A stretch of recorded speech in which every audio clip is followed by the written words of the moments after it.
ለወትሮ በአርብቶ አደርነት የሚታወቀውና በግብርና ስራ ብዙም የማይጠቀሰው የአፋር ክልል በአሁኑ ወቅት የግብርና ምርታማነቱ እጅግ ከፍ እያለ መጥቷል። ለዘመናት በረሃ ተብሎ የሚታሰበው የአፋር መሬት ዛሬ ወደ ሰፋፊ እርሻዎች ተቀይሯል። አፋር ካለው ፖቴንሻል አንጻር በደንብ መጠቀም ከቻል በእርሻ ረገድ ቢያንስ አፋር ራሱን ለመመገብና ለአካባቢ ሀገራት ኤክስፖርት ለማድረግ የሚያስችል ብቃት አለው። ሰፊ መሬት ስፋት ነው ያለው። ሽፋኑ በጣም ሰፊ ነው።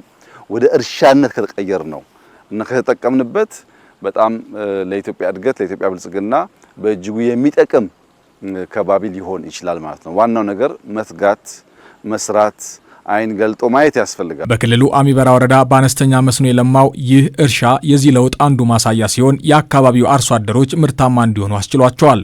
ዋናው ካናሉ ይሄ ሶዶሬ የሚመጣው ካናል በጣም ብዙ ሄክታር ነው የሚመረጥበት። ይሄ የተሰራው ስራ እዚህ ጋር ምርጥም የምናወጣበት መንገድ አልነበረንም።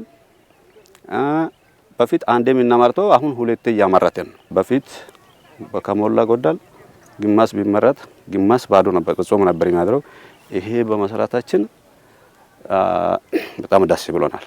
የተሰራው ስራ በጣም ማለት ነው በጣም ለህዝብ ኑሮ ማለት ነው ተሻሽሎ ነው የመጣው። በፊት ጥጥ ብቻ ነው የተሰራ የነበረው።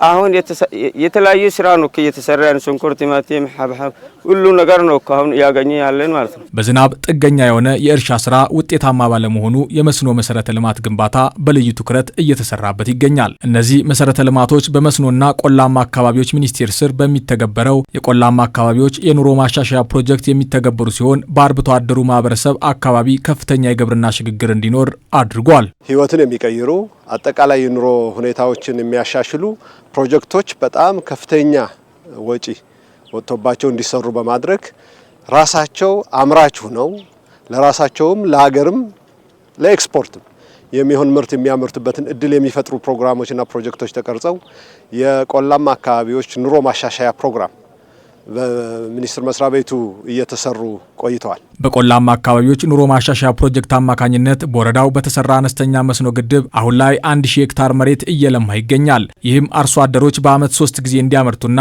ለሀገር የሚተርፍ ምርት እንዲገኝ አስችሏል። ምርታማ አካባቢ ነው። እንዳያችሁ በአመት 2-3 የሚመረትበት አካባቢ ነው። ለ200 ሄክታር ያሰብነው ፕሮጀክት አሁን ከ1000 በላይ እያለማ ነው።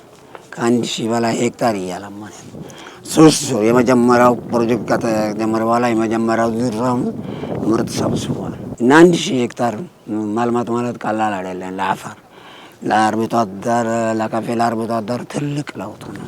ካናልን ሰርተን ውሃውን ጠልፈን 1000 ሄክታር የሚሆን መሬት በአነስተኛ መስኖ ልማት ማዕቀፍ ሰርተን ደግሞ ዛሬ እንዳያችሁት በአመት 3 ጊዜ እያመረቱ ከዚህ በፊት ምርት የማይገኝበት ቦታ የነበረ ባዶ መሬት የነበረ ጾም ሲያድር የነበረ መሬትን አልምተው በአመት 3 ጊዜ እያመረቱበት አምራች ያልነበረ ማህበረሰብ በከብትና በእንስሳት ርቢ ብቻ ሲተዳደር የነበረ ማህበረሰብ አሁን በግብርና ራሱን የሚችልበትና ለሀገር የሚተርፉ ምርቶች እያመረተ ያለበት ሁኔታ ነው ያለው። በእርሻው አካባቢ የተሰራው አነስተኛ ድልድይ የማህበረሰቡን የቀደመ ችግር ከመፍታቱም በላይ ትራክተሮች እንደ ልብ እንዲሸጋገሩና የተመረተውን ምርት በሚገባ ለመሰብሰብ አጋዥ ሆኗል። መጀመሪያ እዚህ ላይ ማለት ነው ድልድይ ሳይኖር ከብቶቹም እንጨት ድልድይ ነበረ። እንጨት ድልድዩ ደግሞ ከብቶቹን ደግሞ በላይ ላይ ወርቆ ይሞታል።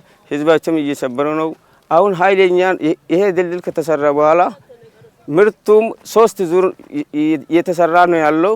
ብዙ አይነት ምርቶች እየሰራ ነው። በየትኛው ቦታ ደግሞ ድልድይ ተሰርቶ ምርቱ መሀል መኪና ገብቶ ጭነት መኪና ገብቶ መሰብሰብ የሚችልበት አማራጭ ሁሉ ተፈጥሯል።